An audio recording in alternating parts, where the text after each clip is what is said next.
তো আমরা যে জায়গাটি আছি চিকা মসজিদ, প্রায় 1450 খ্রিস্টাব্দে এটা বানানো হয়।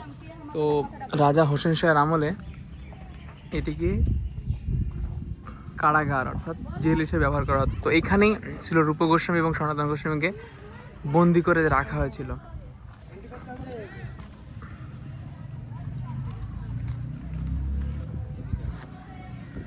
তো এখানে রাখা হয়েছিল বন্দি করে, খুব সুন্দর জায়গা, সুন্দর পরিবেশ। তো এখান থেকে আমরা পাই চৈতন্য চরিতামৃত এবং চৈতন্য ভাগবতে কীভাবে তারা এই বন্দি অবস্থা থেকে পালিয়ে গিয়ে মহাপ্রভুর সাথে সাক্ষাৎ করেছিলেন। খুব সুন্দর। তো ভিতরে এখন প্রবেশ বন্ধ। এটি কারাগার, সেই আমলের এত সুন্দর ডিজাইন করা, নকশা করা।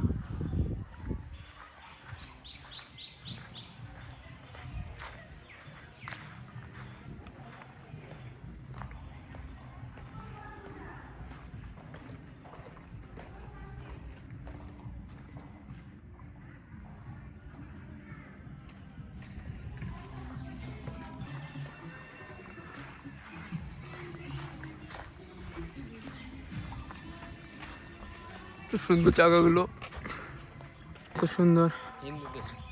তো এটা চিকা মসজিদ, তো মসজিদ তো বলা হচ্ছে, কিন্তু আমাদের দেখুন হিন্দুদের যে সমস্ত মন্দিরের ডিজাইন, সব কারুকার্য রয়েছে। এই যে আমাদের যে থাকে গরুর স্তম্ভ বলতে পারেন, সমস্ত ডিজাইন এগুলো আমাদের সনাতন ধর্মের।